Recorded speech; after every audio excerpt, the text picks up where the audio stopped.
Let's proceed. So talk about packages in R. So packages are external functions written by somebody, right? When we were talking about functions, we talk about built-in functions, packages, and user-defined functions. But what are those packages? So R packages, they are collections of functions and even datasets developed by the community, like the R community, to make your life easier. So most of the time, packages is not only functions, there are datasets. The dataset is used to serve as a tutorial. So I forgot which one, but I know there are packages. If you want to try to educate yourself to use the functions within that package, you can only use that data. It's not that you can only use that data, because you can have your own data, but let's say you do not have your own data, but you want to play around with some data, and it can be difficult to generate some random numbers, but luckily they have provided for you. So you can use their already prepared or provided data sets to try to teach yourself how to use the functions properly. And then when you have your own data sets, you construct your own data the same way or a similar way relative to the example data sets available from that package. And then you can easily translate the knowledge you have learned when you were playing with the example data sets to your actual data sets. Good. So packages in R is like a software, for example, in the sense that if you download a software, you have to install it to your computer, right? If you only download without installing, and your computer doesn't know you have a new program that can be used. So the same idea is here. If you want to use some package, first step is to download it. So here, to install. The install basically does the downloading and also installing. So one example here is the ggplot to make nice plots, illustrations. So if you haven't done so, for example, you can basically type install the packages in parentheses and also in single quotes, single quotation marker, the name of the package. Good. So this does the installation, and this does the downloading and installing. As I said, if you download it, if you install it, okay, you have to run it. How to run it, how to load it into your R environment. This command is called library. So library is basically try to pull this package into your current working environment in R. And if you do not want to use it, you can also detach it. So attach and detach, something like that.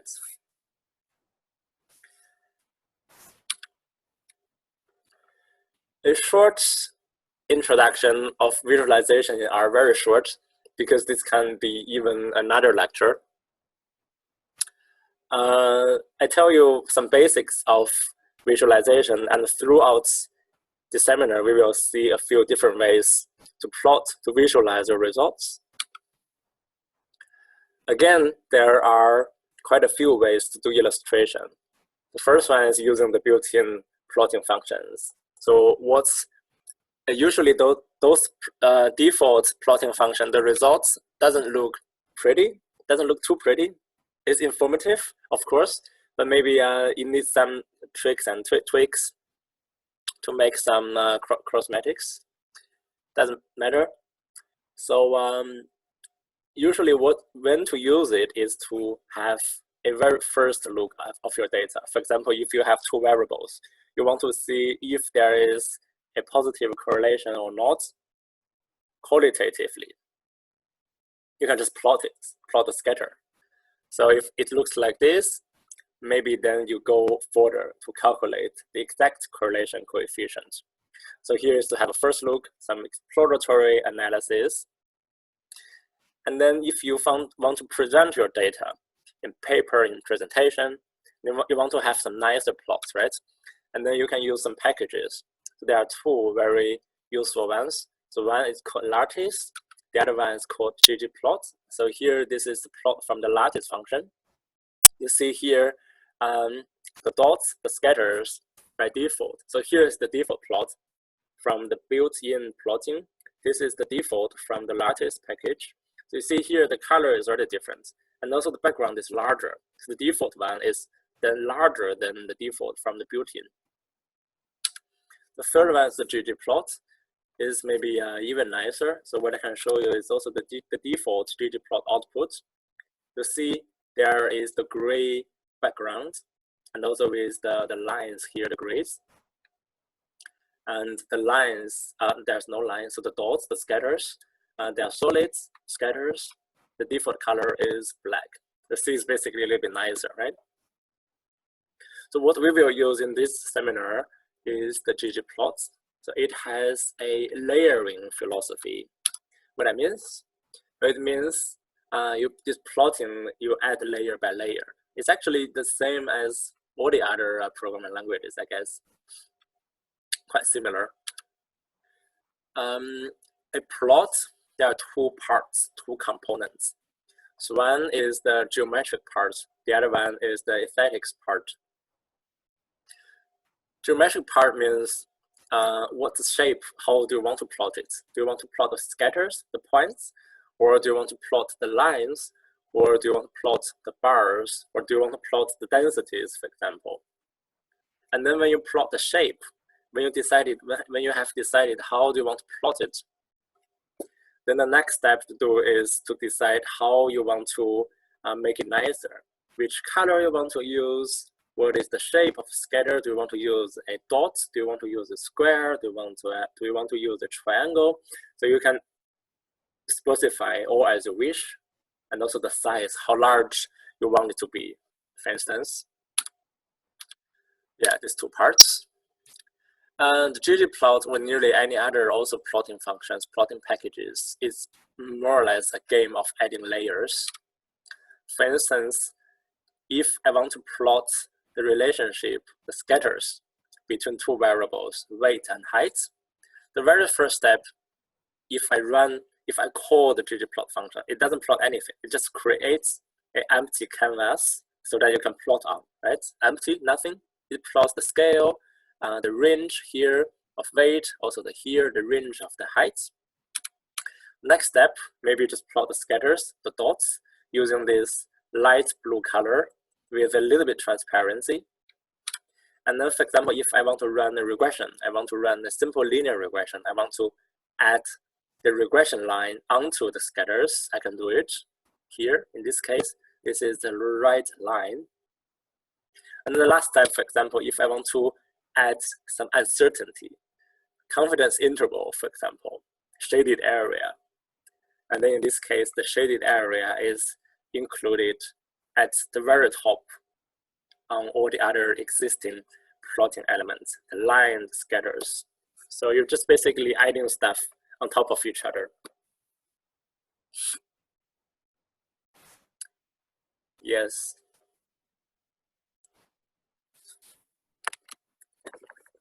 Good.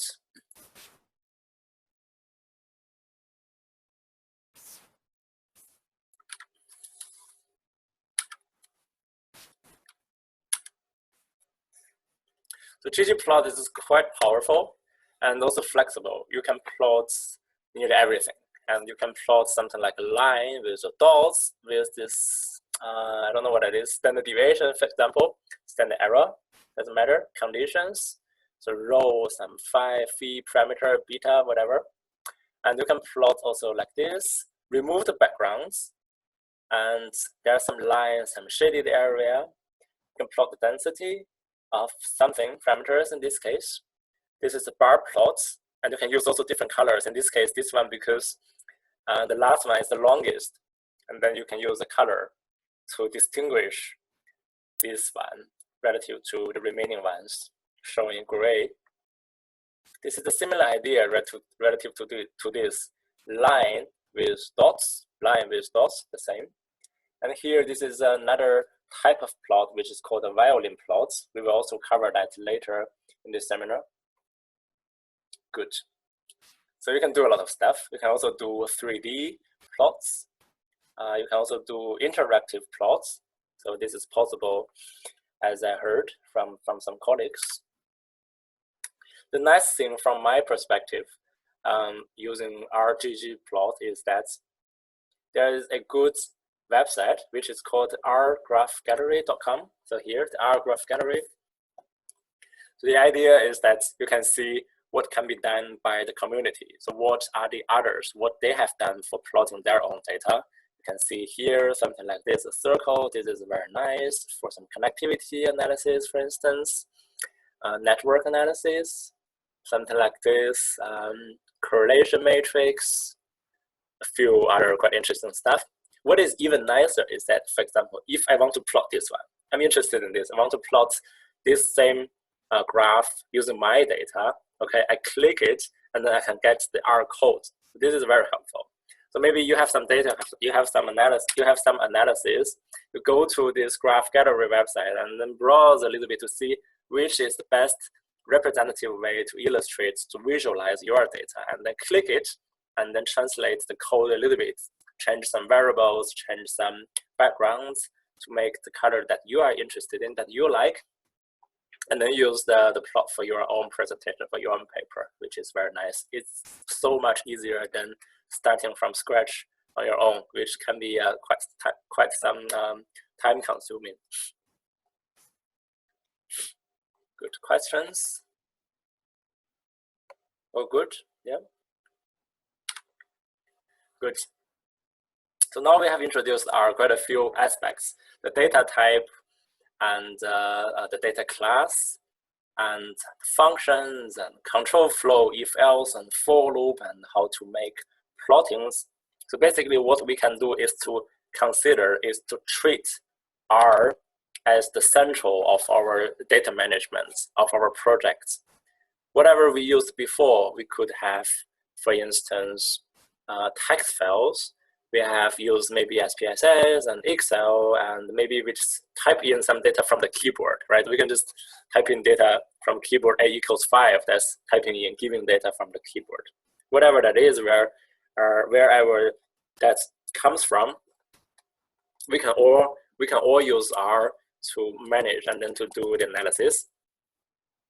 So now we can have the remaining of the time of this part. What we can do is to run through and walk you through kind of a real life example to see how to use R as the data management and analysis tool to do our analysis. So one simple example, one simple experiment in reward learning is that, so for instance, we present to the participants some abstract stimuli. In this case, some random bluish color and a yellowish color, two choice options, one blue and one yellow. And then we ask the participants to make a choice. Why they want to make a choice? Because they can make money from making the choice.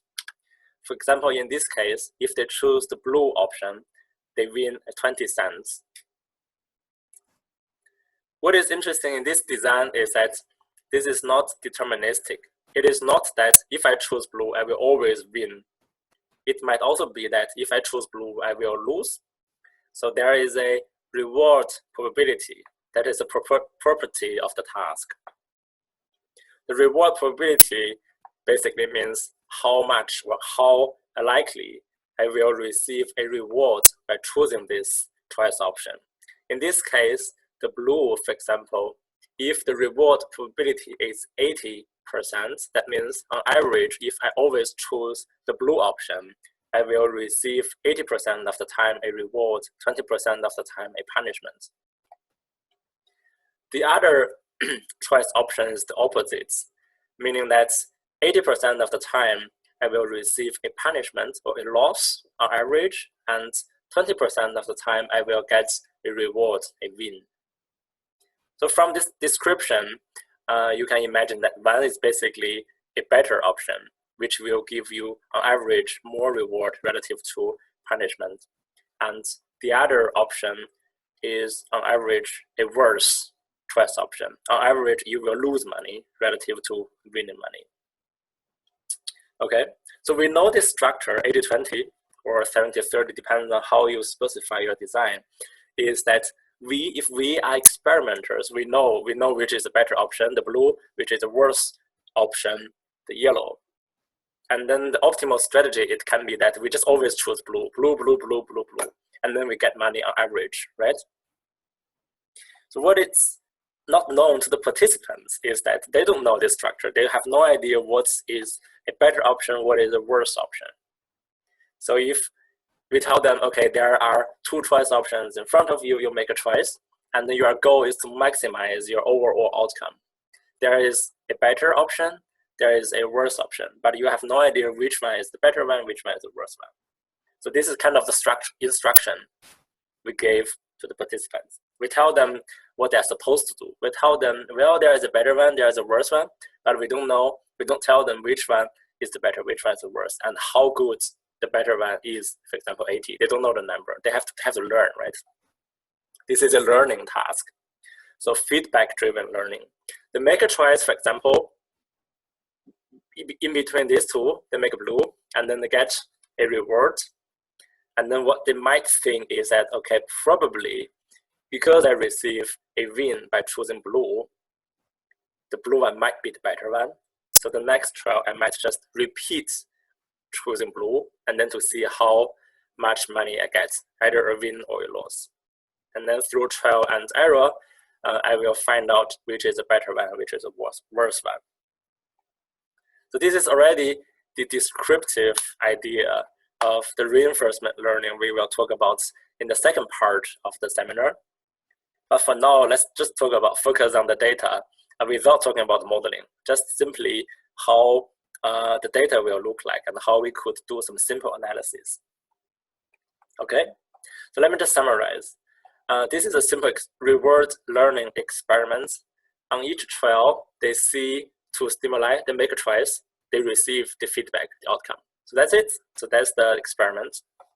Doesn't matter how they learn. We can talk about that later. But for now, just look at the structure and how we will use that for some analysis.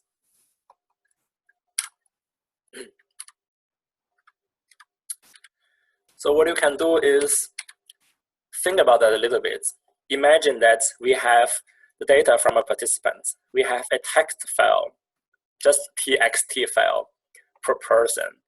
So we could list some variables. Let's say the first column is subject number, 11111, and then the second column is the trial number, 1, 2, 3, 4, 5, until the end of the trial. And then there is supposed to be a third column. There's supposed to be a fourth column. So just ask yourself, what's the data structure? How the table will look like? Yeah, just think about that. It shouldn't be too difficult, right? So we have one column, participants, and another column, trial number. Third column is basically which button they press, right? Which option they chose in the experiments, either blue or yellow. And we could say blue, yellow by using the 2 letters B and Y in the double quotes, but we can also call them using numbers. Let's say 1 is blue, 2 is yellow. Okay, we can just encode our data this way. Third column is the choice, as I said. Fourth column, just which outcome they receive. So it's either a win or a loss. So what we can do is to use 1 for rewards and -1 for punishment when they get a loss. So this is basically the structure of the data.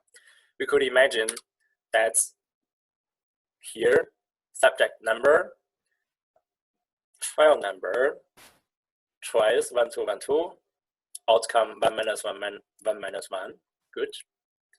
Let's just also imagine there is a 5th column, which is called correct.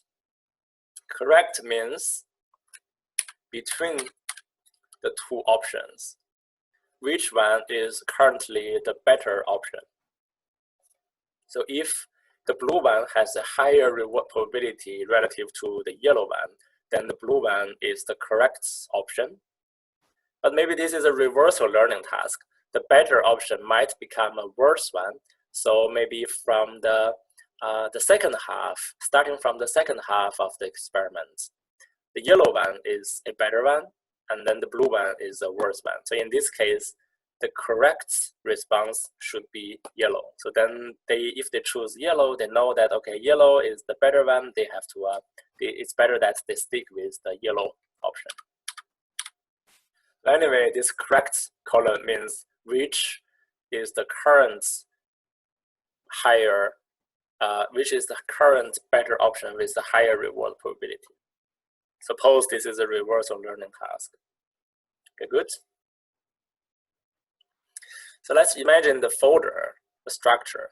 Imagine we have collected data from 10 participants, and each one ran the experiment for 80 trials.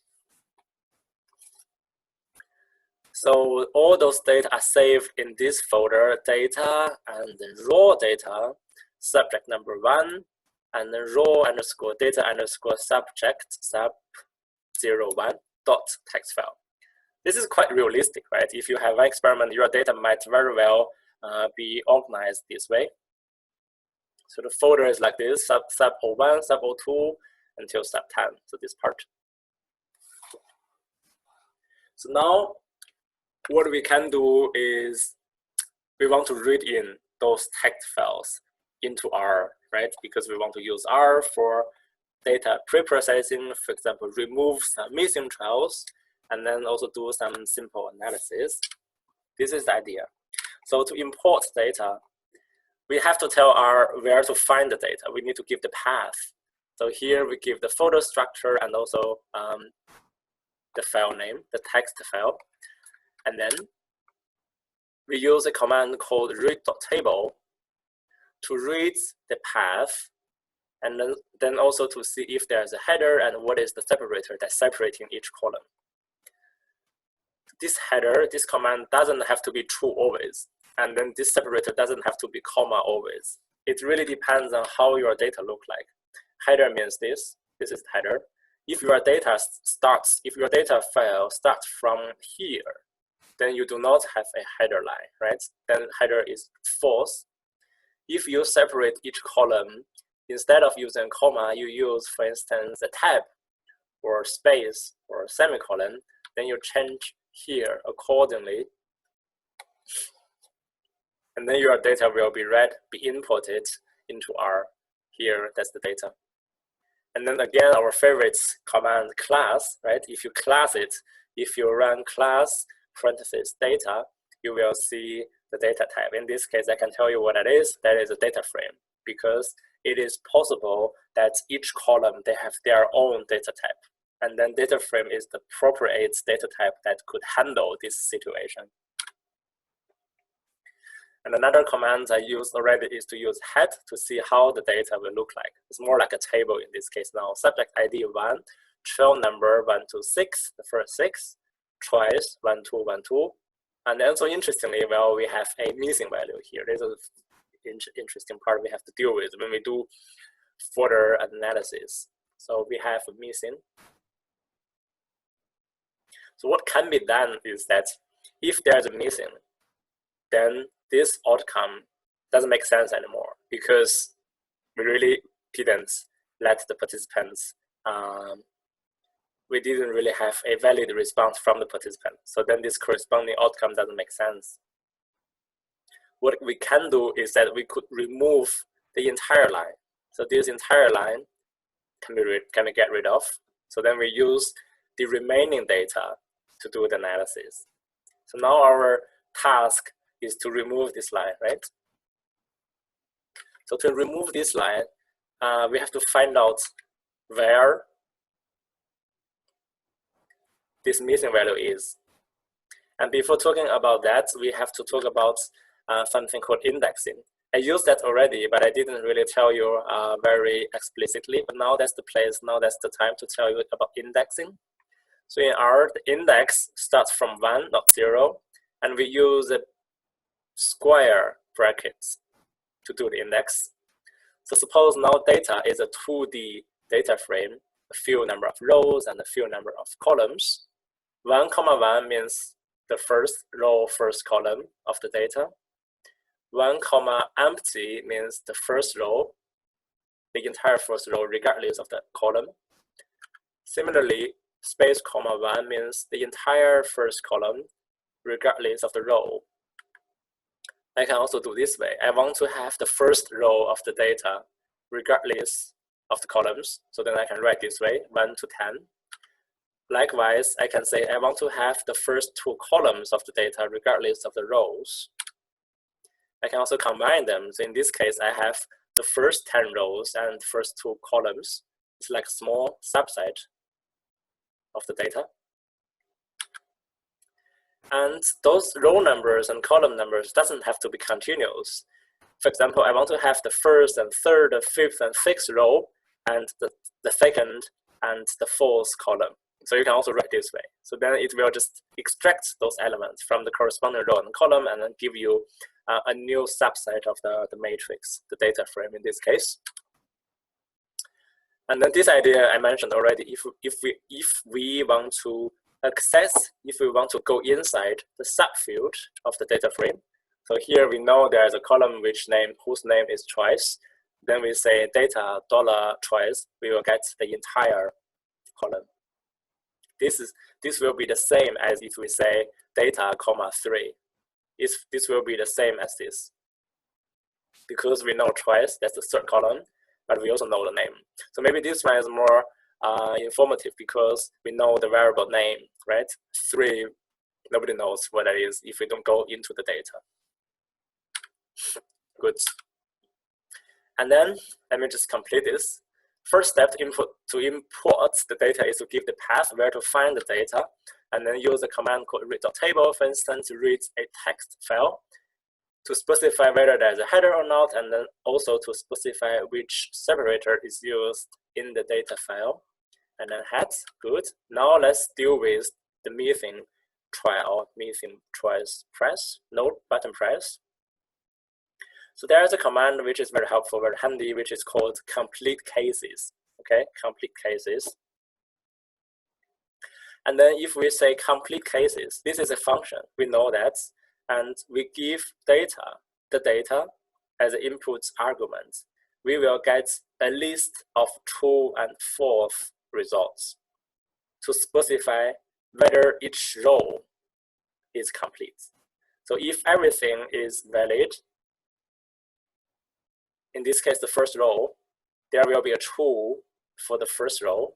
There will be a true for the second row as well. There will be a true for the third row because all of the elements are complete. However, for this row, because there is a missing value, if we say, is that complete? The answer is no. And then what we will get from this function is that we will have a false for this row, okay? And then here also true because all of them are complete and all of them are complete. And then imagine that the result from here will be 80 because we have 80 trials, will be 80 elements, 80 truths and falses. And then if we take the sum, we will calculate how many valid trials there are, right? That's the general idea. And then we could also use this one, the true and the false, as indices. So true, then I will have it. If that is a false, then I will get rid of it. So that's the idea. So here is that data, that's the data, square brackets, I want to index it, comma, empty here for the column, basically means regardless of the column, I will select the few rows that are complete. So then true and false, and then assign that to the variable called data again. So basically to overwrite it with only the valid inputs, valid rows. You can also see the dimension to check how many rows and how many columns are. Okay, so I admit that here this kind of talking is quite abstract. Now I go into R to show you how that means, how that works.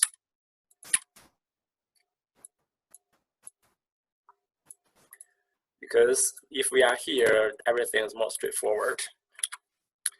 First step is to remove anything in the environment.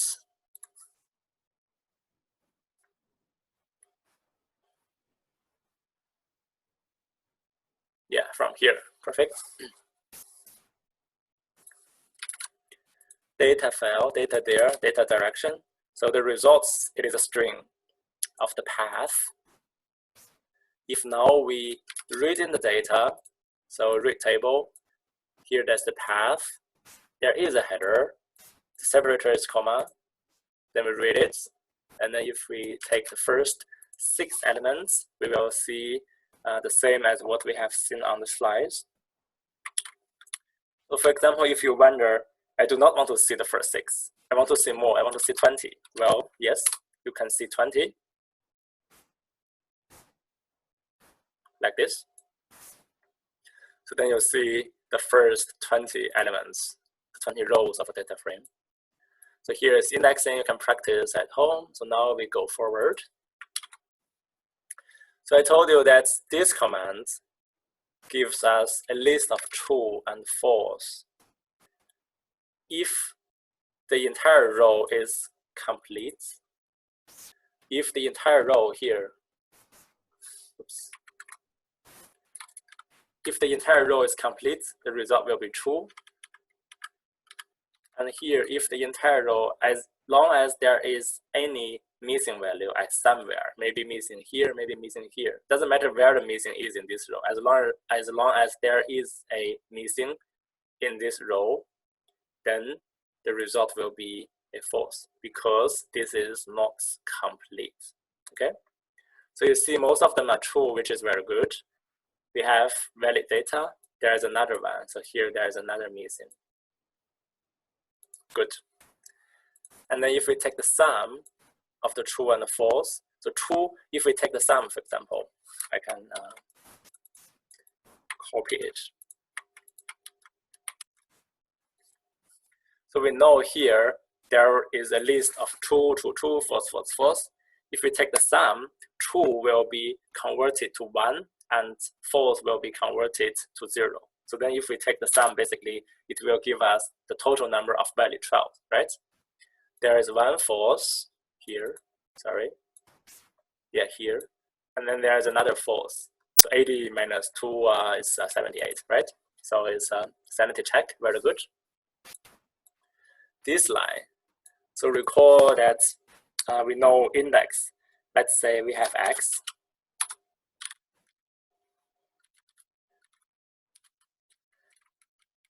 This means I want to have the first 10 rows of x, regardless of column. Basically means all the column. If I say, well, I want to have true, true, true, false, true. If I do this, then that means I want to have the first, second, third, and fifth row of x. And then the fourth one, it will be skipped. So here, because there's a false. Similar idea, right? So here, this one is a list of true, false, true, false. We give it as an index. And because we know here, this index means all those valid 12s. And then that basically means we want to have all those valid 12s, the index. And then we assign that, we overwrite it to the same name of variable data. So now if you head it,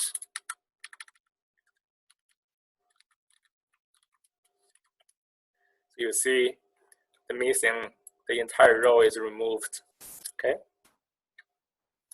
You can do again.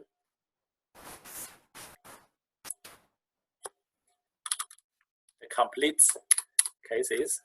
So you see here, everything is true because the one where there is a missing, they are removed.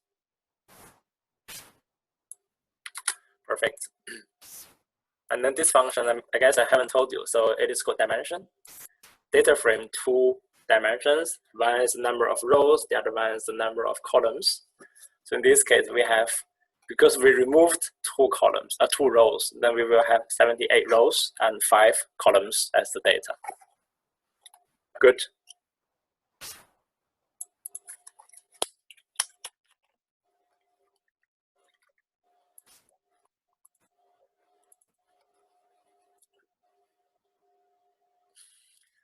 So this is the very first step to report, to import the data from only one participant. But recall that we have 10, right? We do not only have one person's data, we have data from 10 participants.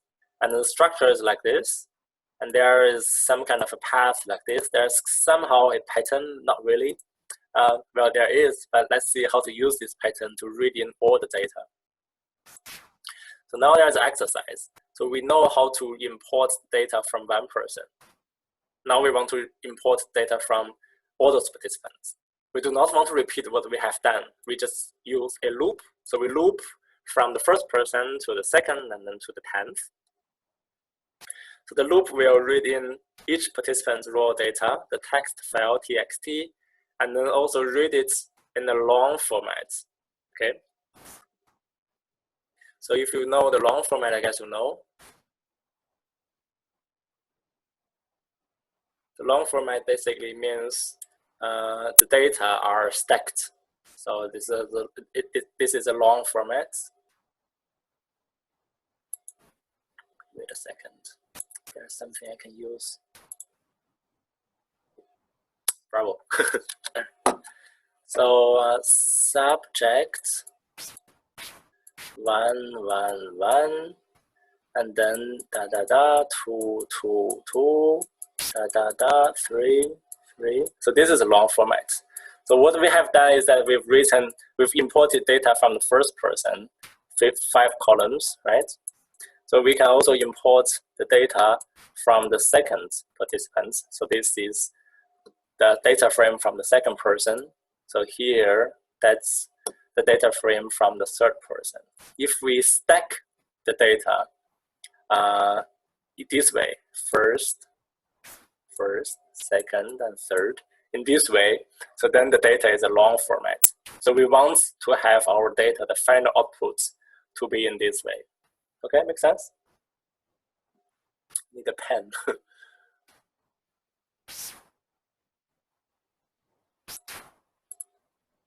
Oops.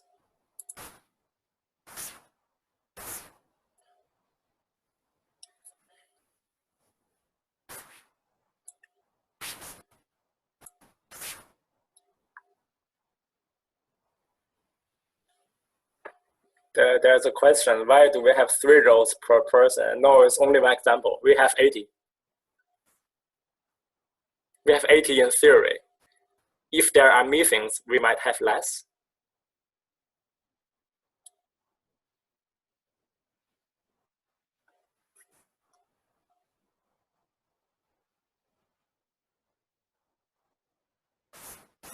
Good.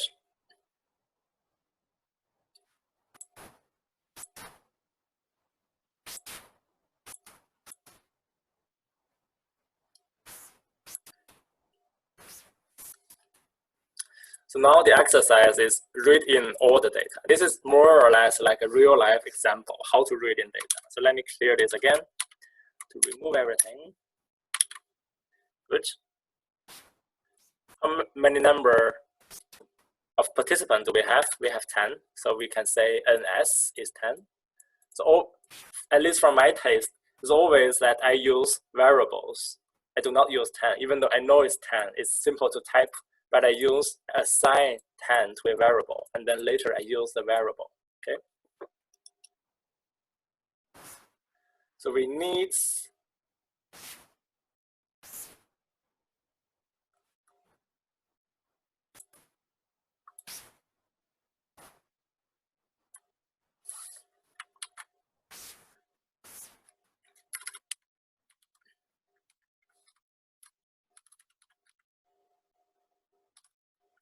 okay, we need this line because we want to know the structure of the data.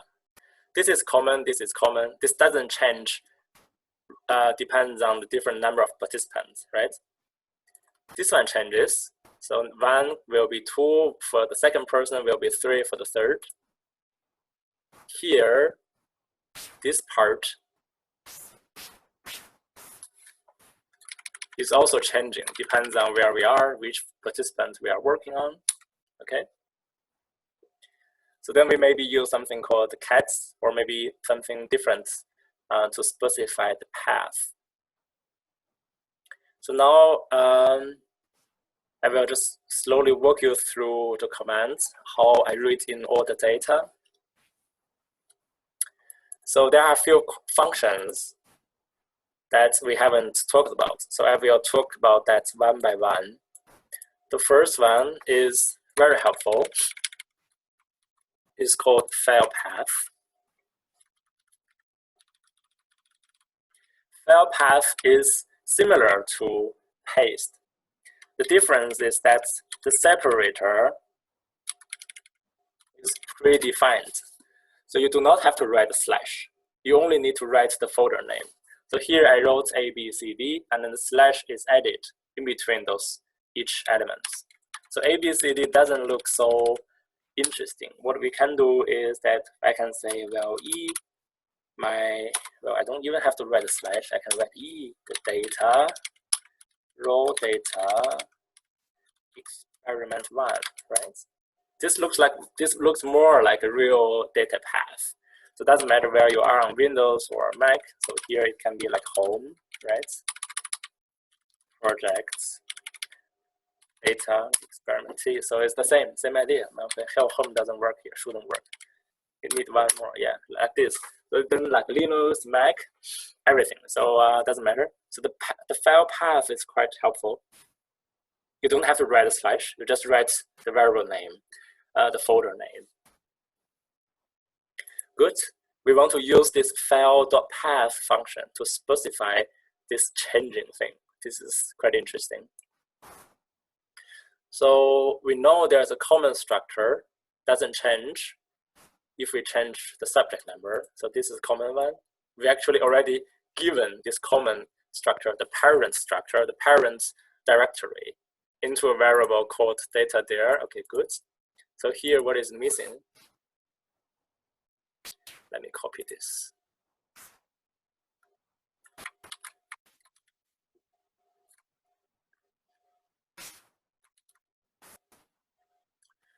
Yeah. So then you see here is a comma. We know that we use comma to combine those path names. So here you see here is already like sub something subject blah blah.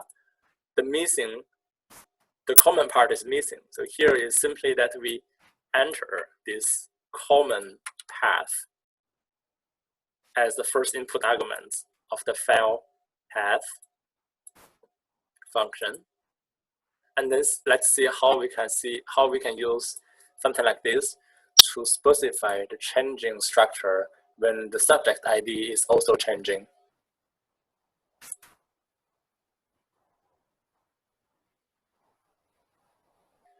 There's a question, Mac use backslashes? I'm not sure, I don't know.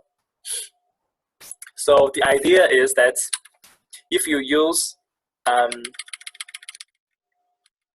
example, file path here, this function. So here, this will change accordingly, depends on your system. If, let's say, for some reason, there is some system, there is a backslash separating those folder names, this one will be changed to backslash. So you don't have to vary the forward or forward or backward slash. You don't have to worry about that.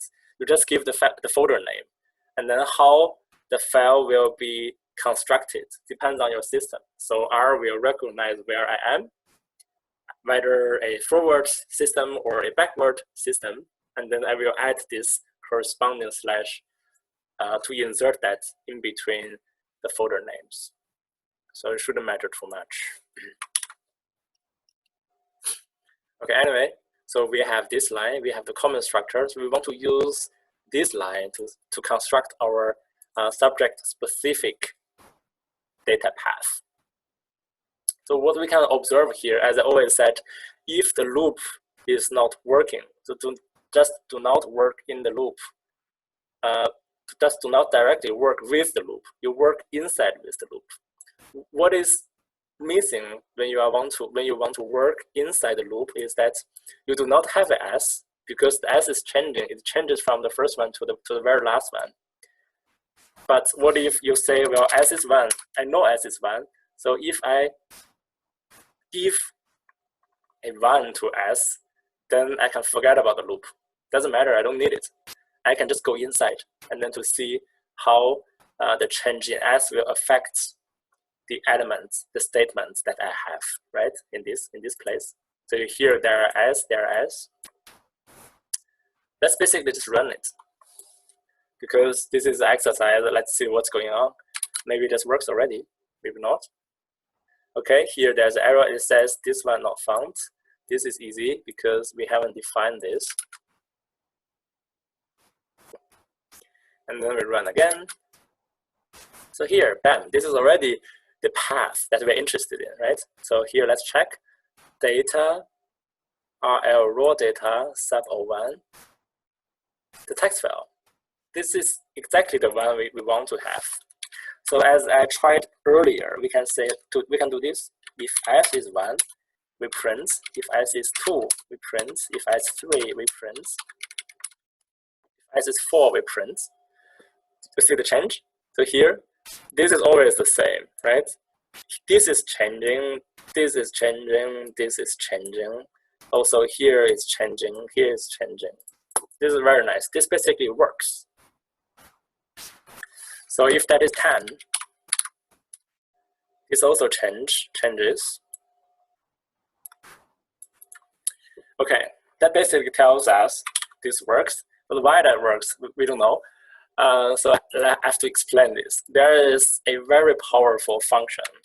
It exists in nearly every programming language, in MATLAB, in Python, in R. So it's called sprintf. So it gives you a powerful way to construct strings. String means character. So if you know a pattern, and it's almost identical, most of the parts, but there is a changing part. It changes depends on maybe an iterator, it changes maybe depends on something else. So in this case, this is an iterator, right? It's 1, 2, 3. So everything is the same except the number. So we use this function called sprintf to construct systematically the structure of the path. So what that means, how to use this pattern. So here we know there is a sub. This is the same, this doesn't change. So here, let me do this.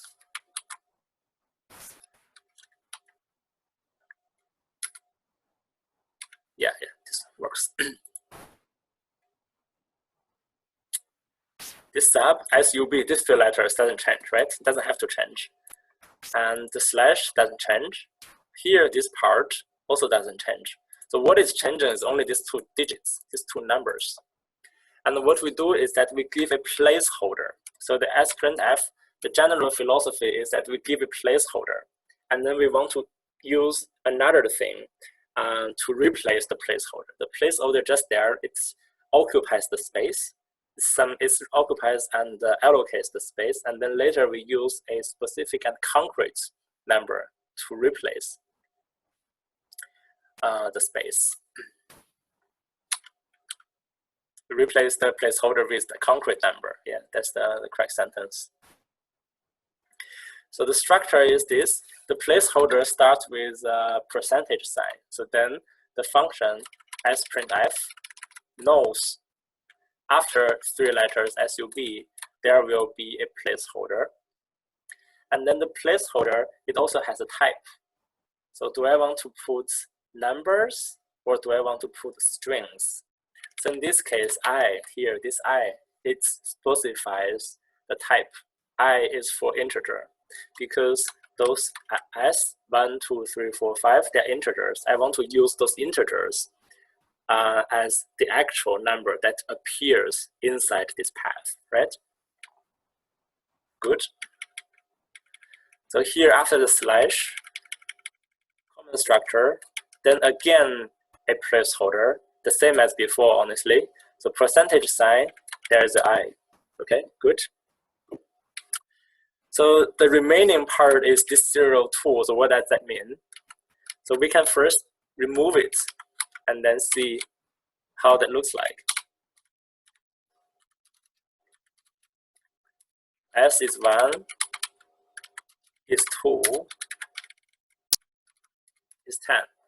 So you see the difference? So when it's 1 digit, 1 and 2 here, it's just 1 and 2. When it's 10, there are two digits. It's not the same as how our folders are named. Our folders, in our case, it's all the folders, they do have the 0 here when it's only when it's 1 digit from 1 to 9.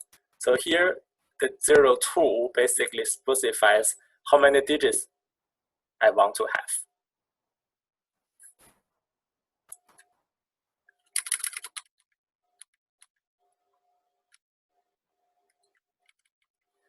Two means I want to have 2 digits. 0 means if that's not 2 digits, use 0 to fill in the white space. This is quite straightforward, I guess, now. So I can give you one example. So S is 1, right? I want to have 2 space, like 2 digits. But 1 here, there is only 1 digit.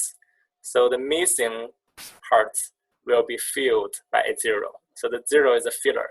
So you use 0 to fill the white space. We can see the pattern by changing the 2 to 3, for example. You see here, I want to have 3 digits in this placeholder, but there is only 1 digit. So then I put 2 zeros before 1 as the placeholder, so as the filler.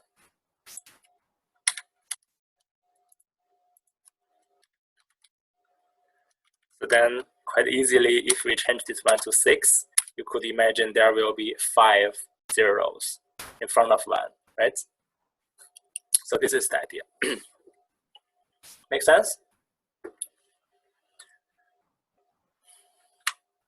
This is honestly one of my favorite commands in whatever language because it exists everywhere as printf. It's very powerful. So later, if you have any chance working with SPM, the software deals with imaging data, neuroimaging data, fMRI. You will see quite a lot of path manipulation. So reading your data to get your files, and you might have troubles if you do not work this way. So there are some other kind of dirty ways to construct the path, to CD, to change it into it, and then to go out of the folder. And I don't really like it. It's quite unsafe. You will make mistakes very easily. And then by using this as printf, you can just easily solve this problem. It's very helpful. Okay, nice. So this line basically works. That's the path. We haven't really go too far. This is only the path, right? This is the path. Good. So we are now working on the first person. So the file name, it is only the path. So now we read the data. Okay, good. We read the data by using the same command we have talked about, read table, perfect. This is a resulting data frame. So what I do now is to combine it. So R-band, if you still remember, R-band is to combine data row-wise, right? 1, 2, 4. You can try one example if you forgot, doesn't matter. Yeah, so we combine the data 1 to 4 and what is this? 8. Yeah, 5 to 8. So we combine the data row-wise. So what I have combined here, what is this? The raw data is empty thing. And then here, this is a data frame. I basically stack the data frame from each participant. Okay? So imagine that we have a variable called x. X is C, empty. X is not empty. Okay? And now I have a random number. We can use this. Is that if we R-band x, which is empty, to A, and then we will get the row-banded matrix. We can do again, we can say A is that, and then we can, no, wait,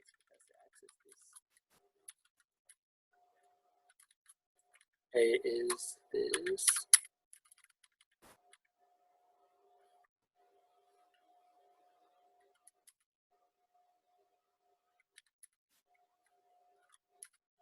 You see here? So this small matrix is appended to the previous matrix. So this is basically long format. So imagine that here, these 2 rows is the data from the first person. These 2 rows, they are the data from the second person. And then it goes on and on and on and on.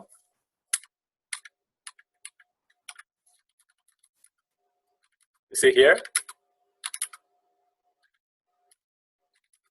So this is basically long format. So this is the general idea. We start from empty, and then we just stack it. And then we will get the long format.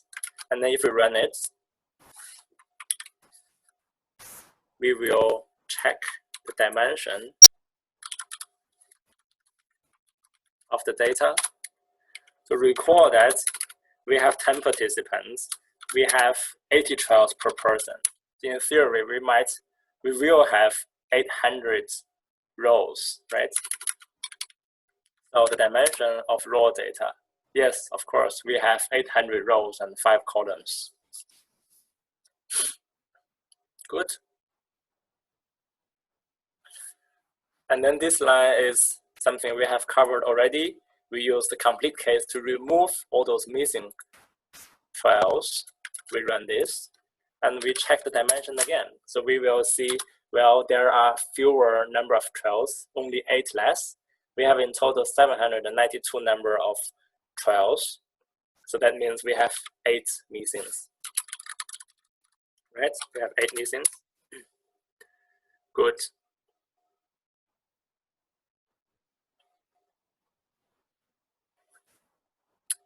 So what we can do next is that we can do some simple analysis. So suppose that from one person, the choice column, so recall choice, they are just 1, 2, 1, 2. So recall that for one person, suppose the choice sequence is 1, 1, 1, 2, 2, 1, 1, 2, 1, 2. Okay, like this. Let's equal to C.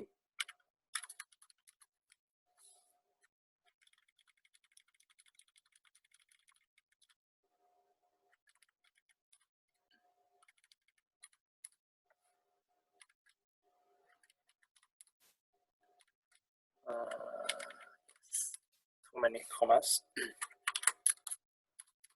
Yeah, let's say this is the choice sequence, 1, 2, 1, 2. And let's say we know there is a ground truth. We know that the first option is the one with the higher reward probability. So that let's say that this means left, left, left, right, right, left, left, right, left, left, and right. So the 2 choice options. Let's assume the left option, the blue one, has a higher reward probability. So in theory, we could imagine if the participant learn well from the task, he or she will realize that the left option is a better one. So the analysis, what we can do is that we can calculate how often the participant is choosing the one with the higher reward probability. Okay? So now in this case, we know we have a choice sequence of C. There are 11 choices. So how to compare if the person is choosing the left option? It's quite straightforward, I think, because we can use this equal sign to compare if each element is 1. It will return true and false. So if the choice is the same as here, then we get a true.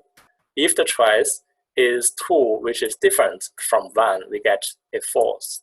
Okay? And then now what we want to do is that, well, I know how many true we have, how many false we have. I want to see the sum. Okay, in this case, we have 7 times the person is choosing the left option, the higher, the better option, and 4 times choosing the worst option. And then the analysis, what we can do is, well, we could calculate the accuracy. So basically, how often the person is choosing that, the frequency divided by the total number. So not surprisingly, we say, well, 7 divided by 11. 7 means total number of correct response, choosing the higher reward probability option.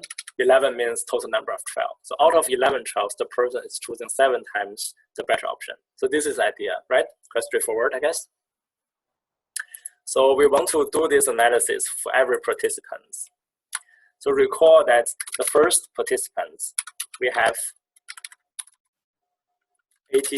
78 number of valid trials. We removed 2 trials because that's missing, and then the remaining valid trials, there are 78. And then we just compare how often that person is making the correct response. Okay, good. So this is the idea. So the raw data choice, that means this, 1, 2, and 1, 2. The raw data correct, recall here we have a reversal learning. This doesn't have to be 1 all the time. It might have, it can be 2, right? So here, that's the corresponding correct choice per trial, per person. We compare it. We get a list of true and false, right? And then we multiply that with 1, 0, only to convert the numbers, the logical variables to be 1 and 0. And then we name it. We call it accuracy. Okay, good. So now we have those 1, 0, 1, 0. So correct, incorrect, correct, incorrect. The last step to do is to do this. To use this thing, right? We know to use 7 divided by 11. We know the total number of trials. And we don't know this. We haven't done that yet. We didn't sum it. Okay, good.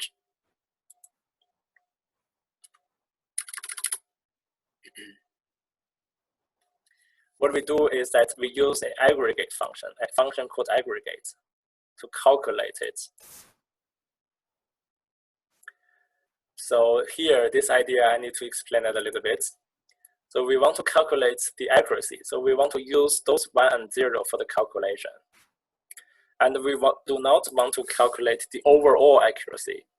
So we know that, again, let me show you here.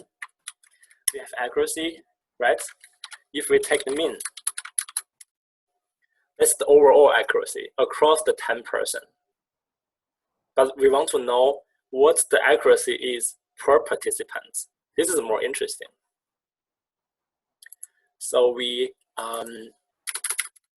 separate the data by just means by. We separate the data by subject ID. And then we calculate the mean. So here I calculate the mean. So if I do this aggregates, very magically, we will get the subject specific accuracy, those numbers. So this is the results I get from the aggregate function. The first column here, not interesting, I'm not interested. I only want the second column here. I only want those numbers. So then that's why I put a space comma 2 here, because I only want the second column.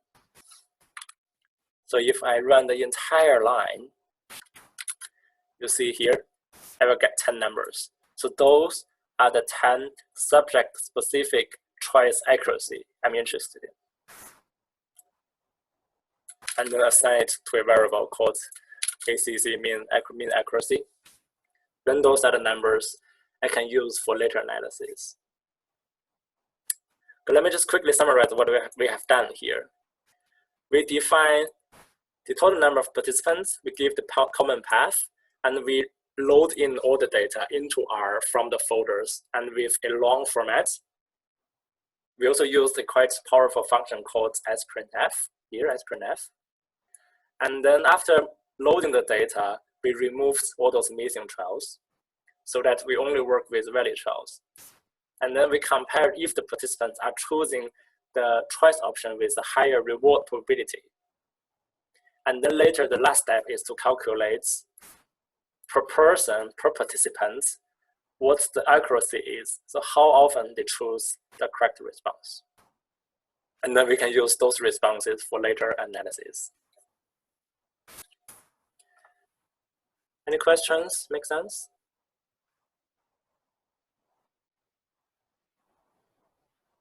Yes.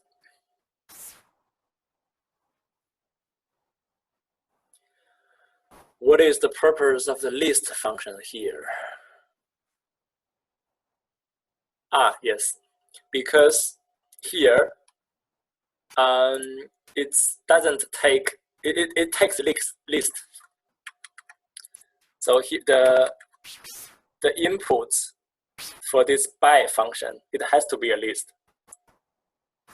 It also means that we can do this calculation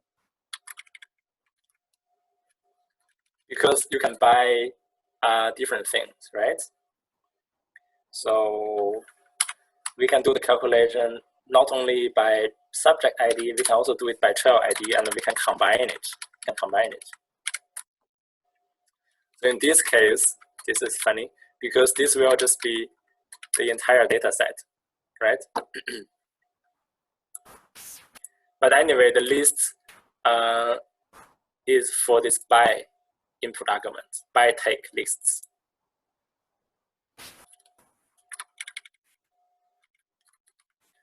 Another function, can I explain line 15 again? Yes. So here is line 15. I want to know the accuracy per trial. So recall that, imagine we have this C variable. C is sequence of choices, 1, 2, 1, 2. Here, this is 1, 2, 1, 2. Okay, makes sense? And what is this correct? Correct means, let's call it correct. Correct means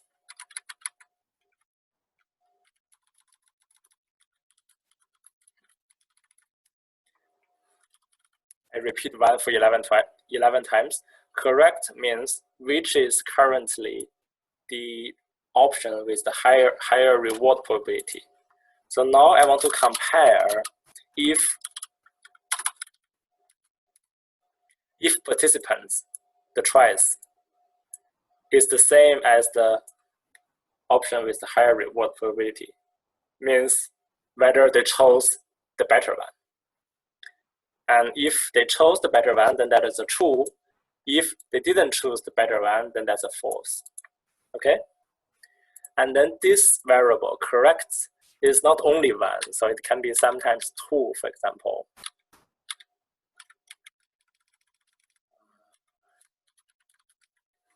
Let me make this interesting.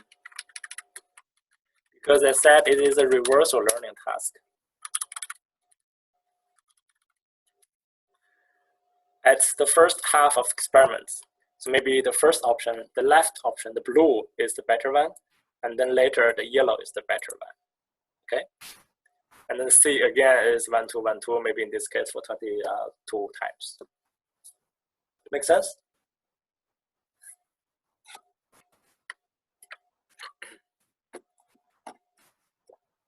Cool. Other questions?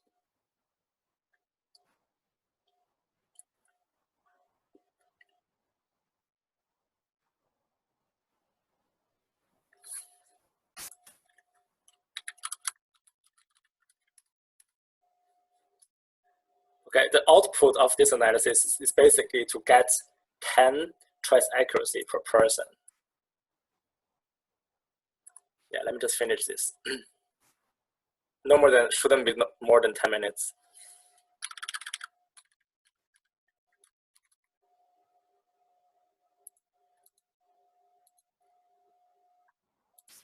So here, this is the results.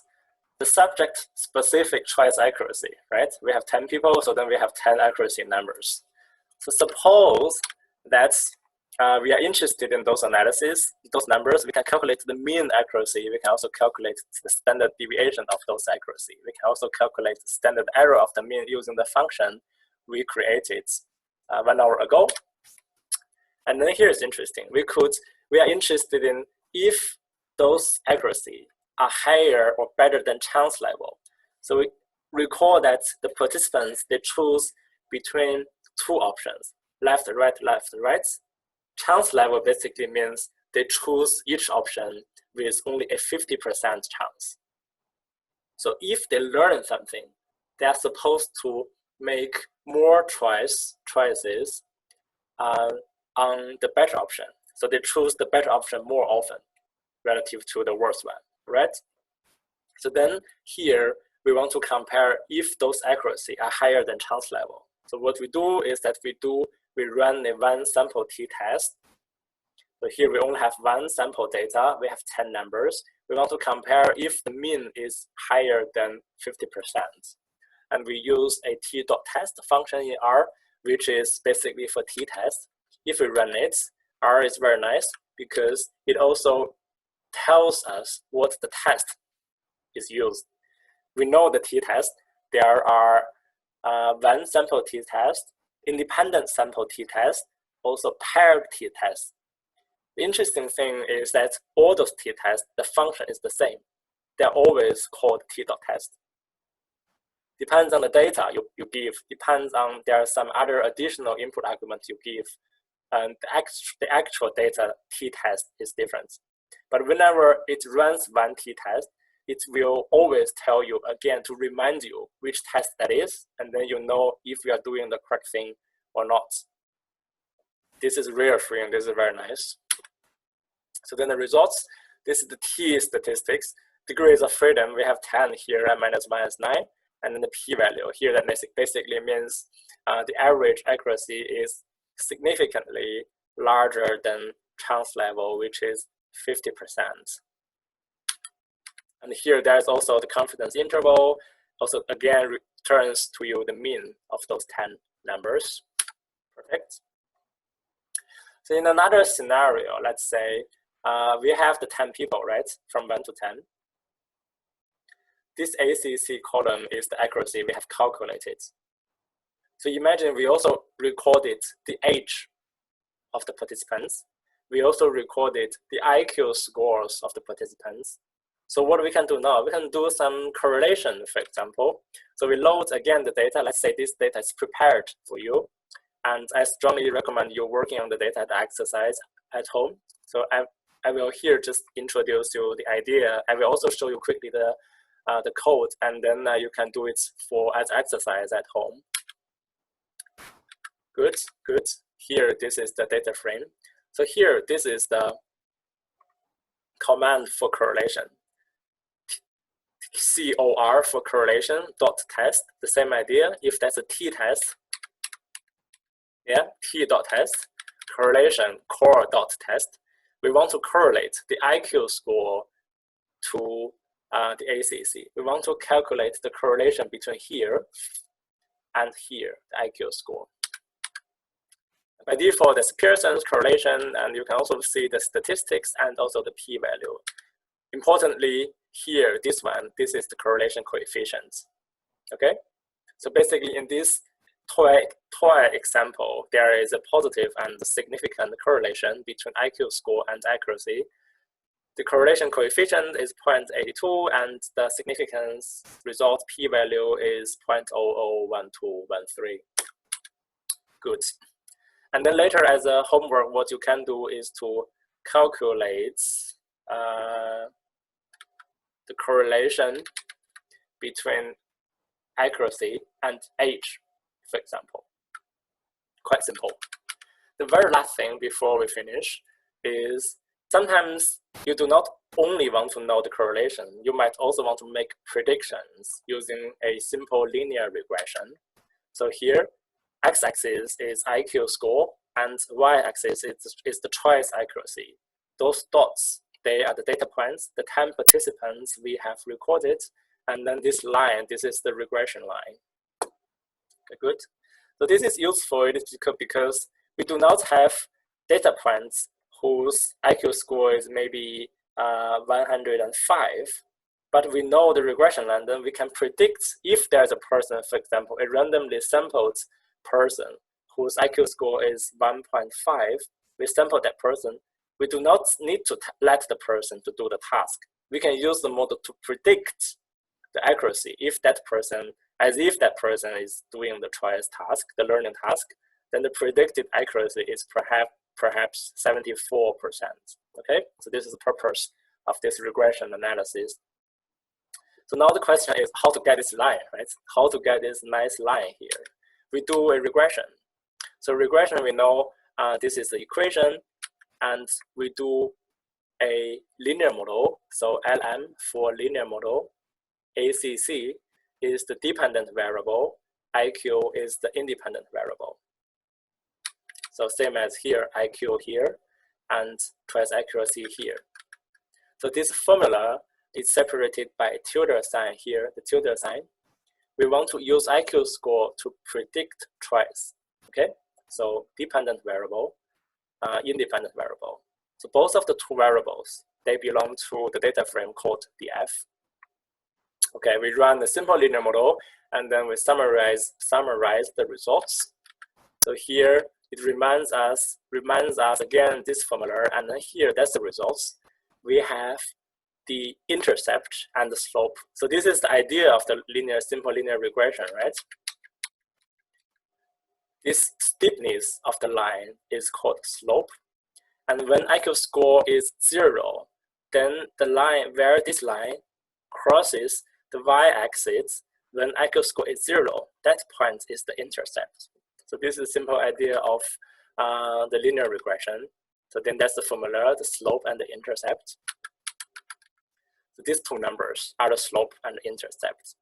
The interpretation is that whenever there is IQ score increase by 1 unit, the accuracy is increased by 0.0023 units. Okay, 0.2% accuracy increase whenever there is a 1 IQ increase.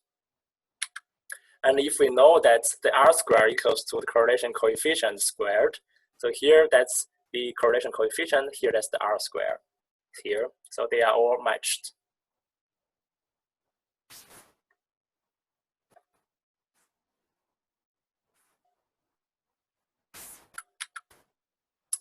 Good. So this is also the exercise that I would recommend you do at home. So the code is provided there. And just to practice and to experience the three simple types of analysis. The first one is t-test. The second one is the correlation analysis. The third one is the simple linear regression. Okay?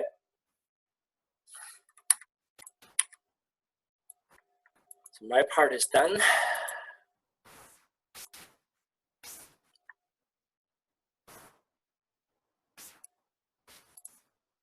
Let me quickly show you. So when you want to do the exercise at home, load the data, run the t-test, correlation, plotting to learn a little bit ggplots, and then here, that's the linear model, the simple linear regression. So that's it. You can also experience, for example, you want to use age to predict accuracy. Is there any really interesting results? Is that significant? How does the line look like? You can also change the plot to try to exercise, to teach yourself more regarding this R programming. So that's it for today. And any questions, comments, feedback?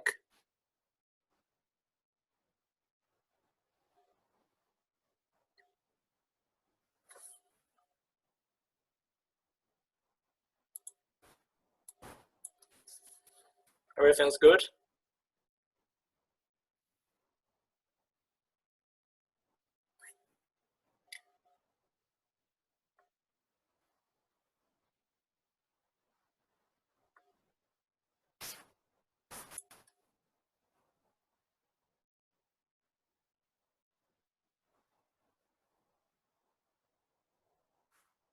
Okay, 10 more seconds to ask yourself if you have more questions.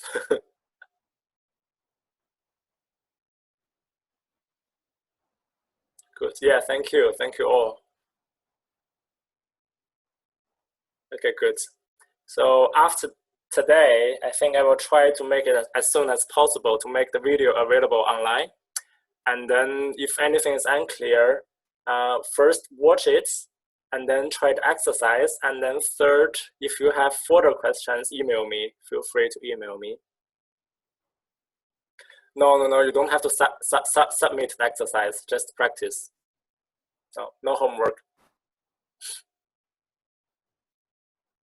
Yes, slides will also be uploaded on GitHub. Yes. So I will send the email. So when I upload the slides, when the video they're ready, I send you the email by email, the 2 links as I did the last time. The link to the slides, the link to the videos. Yes, next one is Wednesday again. I think from the schedule, it will be the 22nd of April. I don't know how we do it. Maybe still on Zoom. I don't know.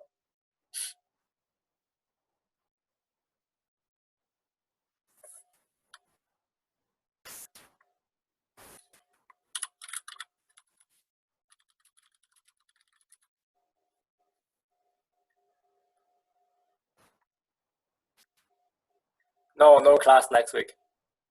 It is because I moved the one on 1st of April to today, right?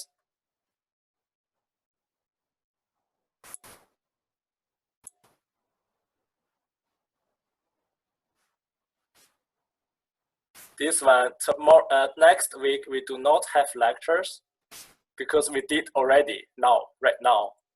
And then the next time we meet is the 22nd of April. Wherever that is, I'm okay with the Zoom setup. I hope you are okay with that too, even though I don't see you. It's a little bit pity.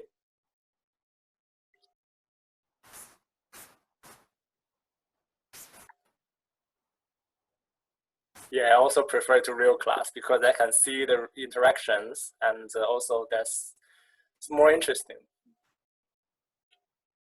Let's wait until how the university will respond, and also the government. Okay, cool. Further questions, comments? Slides I will upload, and video I will do it soon. Yes, go ahead, Thomas.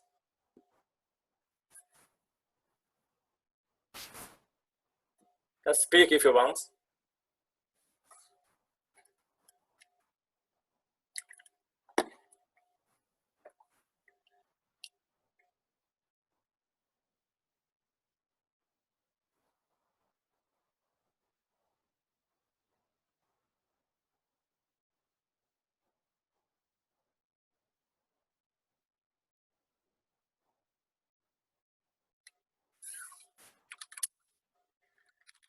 I'm not sure, so.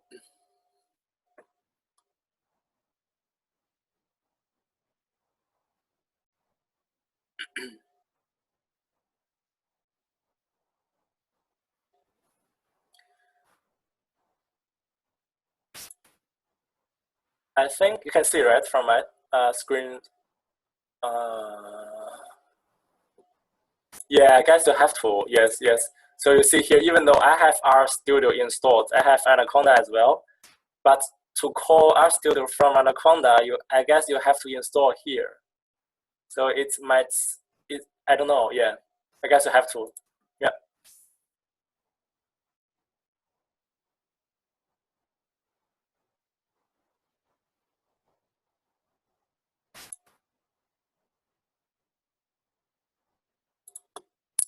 Yeah. Any more questions?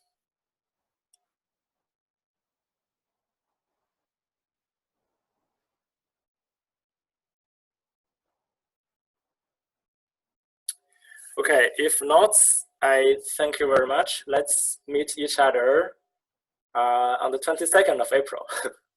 Yeah, stay safe and stay healthy. Have a good weekend. Bye-bye.